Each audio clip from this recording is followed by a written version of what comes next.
Oh, Trump has an awful lot more leverage. It all depends on how much pain Putin wants to accept before he will roll over. And I think, you know Russian psychology probably better than I do. Putin is willing to accept an awful lot of pain. And I don't think Trump is going to want to ramp up his threats and his economic attacks and what he does elsewhere very, very fast. He'll want to gradually increase it. I think Putin has got an awful lot of survivability still left in him. So we are in an interesting time, especially as Trump is picking fights with lots of other countries around the world as well. From an economic perspective, it's whether he's got the political capital, the time, the energy, the focus to look at all of these different economic fronts at once, because he'll be seeing Russia merely as an economic front, as something that he wants to try and deal with as quickly as possible.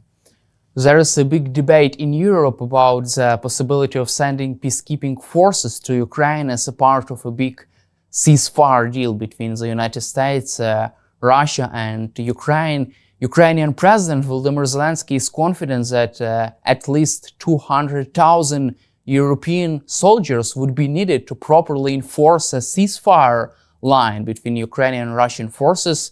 Also, Times reported that at least 600,000 troops would be needed to properly enforce a ceasefire demilitarized zone. What is your opinion about this? Well, the trouble is, whenever military sense says 200,000 or 600,000, the European Union will probably come up with 60 or 100 as what they'd offer. There are so many things to go through. There's an awful lot of speculation going on at the moment, and I think what we're seeing amongst European countries, by way of a sop to Donald Trump, is open discussions about the possibility to try and identify who would be a coalition of the willing to send troops into Ukraine. But there has to be a ceasefire, first of all. The conditions for that ceasefire have to meet what the Ukrainian people and President Zelensky wants, because he is the one that has got the decision on behalf of the Ukrainian people. It has to be something that Vladimir Putin would sign up to and could see something coming out of there. Maybe he would use it as a pause to try and strengthen his armed forces on the ground, which is why there'd need to be a strong NATO or European presence.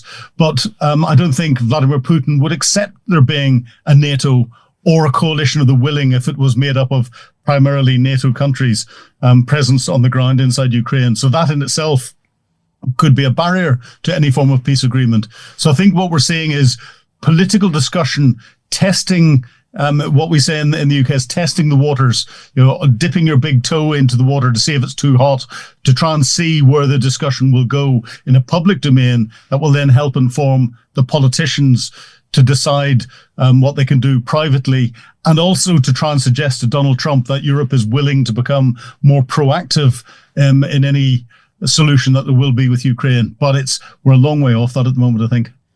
Let's also cover China. China is building a new military command center near Beijing that is 10 times the size of Pentagon, according to the US intelligence official. Do you see this as another indication that China is getting ready for a war against Taiwan and against, for example, the United States? Really quite simple. I'm giving a presentation to the British military tomorrow, and one of my slides in it says China is preparing for war. Full stop. It doesn't mean that there's going to be a war, but it's preparing, and it's preparing hard.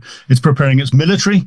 It is building its forces up enormously, fielding new pieces of equipment, fielding new missiles, new weapon systems, building its navy up, building its air force up.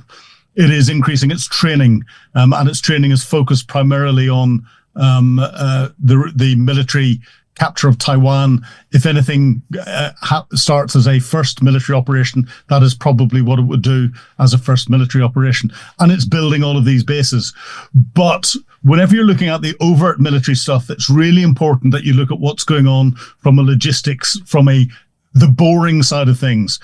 I knew that Russia was going to invade Ukraine almost 3 years ago, whenever the reports came out of the Russians sending blood to frontline medical facilities.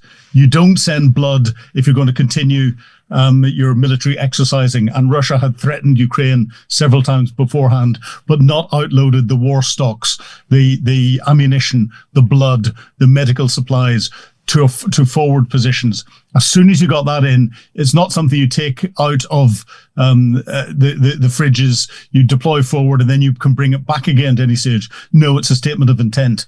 If you look at what's happening in China, China is stockpiling food, it's stockpiling oil and gas reserves, it's stockpiling precious minerals, it's stockpiling iron and steel. It is preparing stockpiles so that it can survive if it's in a conflict situation and can't get the imports that it needs to survive. That is China preparing for war, full stop, no ifs or buts. And what side has a better chance to win in this conflict? I mean, China and the United States, Taiwan. Well, if China goes to war over Taiwan, the United States will get involved because the United States' focus is primarily into the Pacific region. This would destabilize the Pacific region, but it would cause global destabilization. You know, we saw the economic shock that went through the world almost 3 years ago when Russia reinvaded Ukraine. And the effect that had on energy prices and the global markets. That is nothing compared to what would happen if China decided to try and forcibly take Taiwan and it started a regional conflict. And there's then a very grave danger with this axis of evil that we've got between China, Russia, Iran, and North Korea. That axis of evil with its tentacles into the conflict between Ukraine and Russia in Europe, between Iran and its proxies in different parts of the Middle East, and then Southeast Asia coming in. There's a very real possibility of those joining together and us getting into a situation where there's a global conflict, and therefore every country in the world getting involved in this conflict on one side or the other.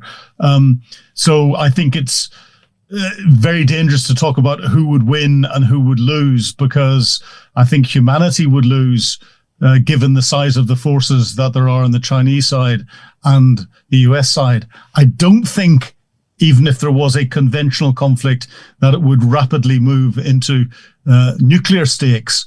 But you never know when you've got the likes of Kim Jong-un in North Korea and what he could potentially do. So we're living in an increasingly dangerous time. But it also seems that Chinese side is getting ready for a nuclear war, because a former US intelligence official said that the new base could act as a secure bunker for Chinese officials to protect them against a nuclear attack. And from your perspective, why are they so afraid of such a possibility of nuclear confrontation? And it seems like they're also moving around its nuclear weapons, also increasing number of nuclear warheads right now. Yeah, I was going to say China's increasing its number of nuclear warheads. It's increasing its activity in space, which will be valuable or invaluable for its longer-range nuclear weapons. You know, as China prepares for war, it recognizes that its potential adversaries, the United States, the United Kingdom, France, are all nuclear powers, and therefore it'll want to deter any move to use nuclear weapons to try and stop the huge numbers of pieces of equipment, huge numbers of personnel that China could bring into any conflict, and therefore to reduce the threat of nuclear activity. To do that, it will want to match the arsenals of the West, at least on a one-to-one basis, and therefore maintain that mutually assured destruction threat that has stopped nuclear war since 1945. It's a very dangerous game for China to play. Also, yes, President Donald Trump also says that he will retake control over the Panama Canal. And because China is running this canal, according to Donald Trump, is he right? Do you feel that China is running this canal right now? Yeah, there are two key ports on the Panama Canal at the Pacific end and at the Atlantic end. Both of those ports are being run by Hong Kong registered companies. So the Chinese Communist Party has got direct links into them. There's an increasing number of businesses opening up in Panama. And through Central America and into South America, China is increasing its Belt and Road Initiative. In the way it's taken over large portions of Africa, it's now trying to do the same economically into South America and into Central America. I understand only yesterday that Marcus Rubio, the new United States Secretary of State, has visited Panama, and Panama has reversed the ownership of the ports and accepted that it will remove Chinese influence from the Panama Canal, which is step one in meeting Donald Trump's demands. That will only embolden Donald Trump, where he sees that when he puts huge threats against different countries, then they roll over and give in to him. So that will embolden him to use threats against more countries if it turns out that Marcus Rubio has managed to negotiate the removal of Chinese influence from the Panama Canals. Also, let's cover Greenland. Donald Trump recently said that Greenland would be taking control over this island, would be in the U.S. national security interest. NATO also is proposing the U.S. just to increase its military presence in Greenland. What is your take on that, and how significant is this island for the U.S. national interests? Well, I think it's easy to take Greenland in isolation. It's easy to take Greenland in isolation, the threats on Panama in isolation, the threats to Canada in isolation. There are a number of things that are coming together, and the catalyst that has brought them together was Donald Trump's statement that he's going to produce 40 nuclear-powered icebreakers. And what is coming together is all about trade, and it's opening up the trade routes that use the Arctic seas, going round the north of Canada and down into the Atlantic, which is another route, meaning that there's less reliance on the Panama Canal to get between the two oceans, and it's a shorter route and it's more economically viable. So if we look at that from a threat perspective, there's the ice and the icebreakers. Russia's got nuclear-powered icebreakers. Canada is the largest country covering a lot of that area. It only spends 1.27% of its GDP on defense. Donald Trump doesn't like that, especially as it's a NATO member and a Five Eyes member. So he's pressurizing Canada as much as he possibly can. What he wants Canada to do, and this will be said behind closed doors, not publicly, is to increase its defense spending enormously. The same with Greenland, and Greenland is another one of the flanks covering that trade route should the North Sea, Arctic Ocean routes open up for trade. And again, Panama is all about trade, U.S. shipping. It's the biggest source of shipping going through the Panama Canal. It's trying to get better tariffs for U.S. ships going through the Panama Canal and stop the threat of Chinese influence on that should there be a need for U.S. to guarantee supply chains going through there. Take it all as a big circle around the United States itself, and it's all trade routes that are going around. So Trump is, because he knows it will create headlines on Twitter, on X, and in press outlets, threatening Canada, Greenland, Panama. But in reality, it's all about trade and trade routes, and you have to see it holistically and all coming together from that perspective. And my last question for you, do you feel that the United States, with Donald Trump in the White House, is becoming more powerful around the globe rather than during President Biden's presidency? Yes, I think it is definitely more powerful around the globe, primarily because Donald Trump is completely unpredictable. And the last thing the wider geopolitical community like when it comes to dealing with countries, especially such powerful countries as the United States, is unpredictability. Joe Biden was predictable. He did nothing. He forgot things. He would always find the solution that didn't upset anyone in dealing with things. Trump is a disruptor. He was a disruptor in business. He was a disruptor when he was first president, when he was 5 years ago. He's now much more confident and therefore is approaching everything, having had that understanding, having had his apprenticeship as the 45th president of the United States, another 5 years to sit and think about what he wanted to do and watch what was going right and what was going wrong elsewhere, and is coming in with a much more confident plan.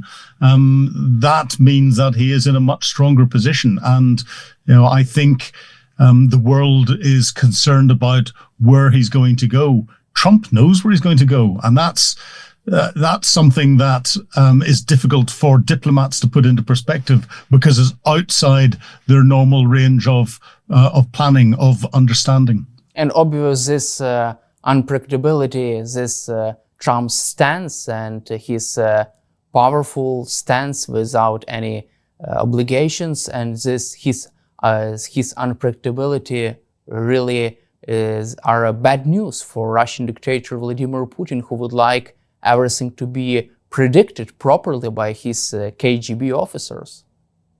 Oh, very much so. Putin doesn't like unpredictability. And what he doesn't like is the ability to influence and dictate himself. So, it's clear beforehand he's had something that had this special relationship between Trump and Putin. He had a threat over him, potentially, and we don't know exactly what that is. That seems to have dissipated or disappeared, or Trump has got to the point where he doesn't care. He's just going to out-bully Putin, who's a bully. When you get two bullies together and it turns into a fight, that will be a fight until one of the bullies is forced to go away and give up. And I think Donald Trump is in a stronger position here. So this is not good news for Vladimir Putin. Thank you, Colonel Ingram, for your time and for your support for Ukraine, and glory to Ukraine. Thank you very much indeed. Slava Ukraini. Героям слава. Thank you very much. Thank you.